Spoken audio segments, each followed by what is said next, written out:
Bienvenue à vous dans ce test de la Xiaomi M365 Pro. Entreprise chinoise spécialisée dans les produits technologiques comme les trottinettes, les téléphones ou encore l'électroménager, Xiaomi bénéficie d'une réputation qui n'est plus à faire. La trottinette électrique M365 Pro, sortie en 2019, est la petite sœur de la Xiaomi M365, sortie 2 ans plus tôt. Courant l'été 2020 est sortie la version Pro 2. Les différences entre la Pro et la Pro 2 sont très minimes. La Pro 2 dispose d'un phare avant de 2 watts contre 1 watt pour la version Pro. Elle dispose d'un meilleur réflecteur arrière et d'une attache pour plaque d'immatriculation. Rappelons néanmoins qu'en France, les trottinettes bridées à 25 km/h ne nécessitent pas d'être immatriculées ou assurées. Ces différences entre les versions Pro et Pro 2 justifient-elles une différence de prix moyenne de 100 €? Chacun peut se faire son avis. Les batteries entre la Pro et la Pro 2 étant les mêmes, reprenons ce test qui concernera autant ces deux modèles.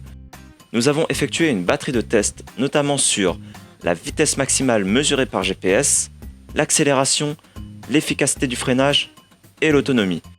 Je vais également vous partager mon retour d'expérience sur son utilisation, surtout vis-à-vis de la praticité et du confort de l'appareil. Tout d'abord, concernant les performances annoncées. Nous avons sur le papier une vitesse de pointe de 25 km/h, une autonomie de 45 km, un poids de 14,2 kg, un temps de charge de 8h30, une charge maximale supportée de 100 kg et une trottinette aux normes IP54, ce qui signifie qu'elle est protégée contre les poussières et autres résidus microscopiques et également protégée contre les projections d'eau de toutes directions. Rappelons que la Xiaomi M365 Pro est conforme aux normes en vigueur au 1er juillet 2020 en France, à savoir qu'un EDPM, donc un engin de déplacement personnel motorisé, doit être limité à une vitesse maximale de 25 km/h, doit disposer de feux avant et arrière, doit disposer de réflecteurs latéraux, d'un avertisseur sonore audible à 25 mètres et d'un dispositif de freinage manuel, en plus du freinage électronique s'il existe. Commençons tout de suite avec notre test de vitesse et d'accélération. Nous avons voulu vérifier s'il y avait un écart entre la vitesse affichée par la trottinette et la vitesse affichée sur le GPS. Nous avons pu observer une vitesse de 26 km/h sur l'écran LCD de la trottinette contre 24 km/h sur le GPS. La promesse des 25 km/h est donc bien tenue. Poursuivons maintenant avec le test d'accélération de la trottinette. Combien de temps faut-il pour atteindre 25 km/h? Tout d'abord pour un utilisateur de 75 kg, puis pour une utilisatrice de 55 kg, sur un sol plat et globalement en bon état. Résultat du test. Pour le premier utilisateur, le 0 à 25 km/h se fait en 7,07 secondes, tandis que pour l'utilisatrice de 55 kg, le 0 à 25 km/h se fait en 5,46 secondes.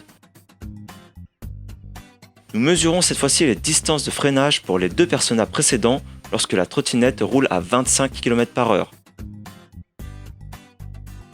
Pour l'utilisateur de 75 kg, l'arrêt complet se fait en 8 mètres. Tandis que pour l'utilisatrice de 55 kg, l'arrêt complet se fait en 5,50 m. Présentons maintenant le test de l'autonomie, notre ultime test. 40 à 45 km, c'est environ 2h30 de route sans s'arrêter et nous l'avons fait. Si vous souhaitez voir ce test en détail, je vous invite à consulter notre précédente vidéo. Je vous donne d'ores et déjà la conclusion. Nous avons pu parcourir 35 km sans assister la trottinette. Ensuite, la trottinette a commencé à faiblir et il a fallu apporter une assistance humaine pour gravir encore 3 derniers kilomètres. C'est donc au total 38 km, dont 35 km sans aucune assistance humaine. Je vais maintenant aborder des sujets plus subjectifs, à savoir la praticité de l'appareil et son confort. Tout d'abord, la praticité. Les Xiaomi Pro et Pro 2 bénéficient du même système de pliage que l'édition précédente. Un pliage rapide et simple, comparé à d'autres modèles qui parfois demandent un peu de technique.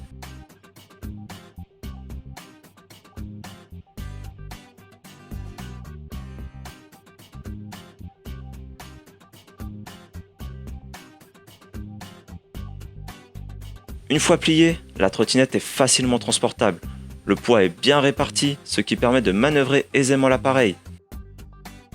Le poids de 14,2 kg est au-dessus de la moyenne, mais pour une autonomie de 40 km, c'est bien normal que la batterie pèse davantage. Néanmoins, cette trottinette n'est pas très compacte par rapport à d'autres trottinettes. Tout d'abord, une fois pliée, la fourche forme un triangle, ce qui empêche de glisser la trottinette dans de petits espaces. Ensuite, les poignées ne se rabattent pas. Et enfin, les roues de 8,5 pouces sont naturellement plus grandes que des roues standards de 8 pouces. Conclusion de cette analyse, les Xiaomi M365 Pro et Pro 2 conviendront davantage aux personnes qui se déplaceront d'un point A à un point B sans prendre les transports ou uniquement quand l'affluence est moyenne ou faible.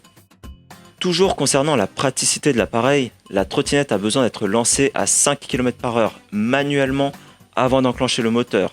Ce n'est pas très gênant, mais ça reste néanmoins moins pratique qu'une trottinette qui démarre à l'arrêt, notamment dans les côtes.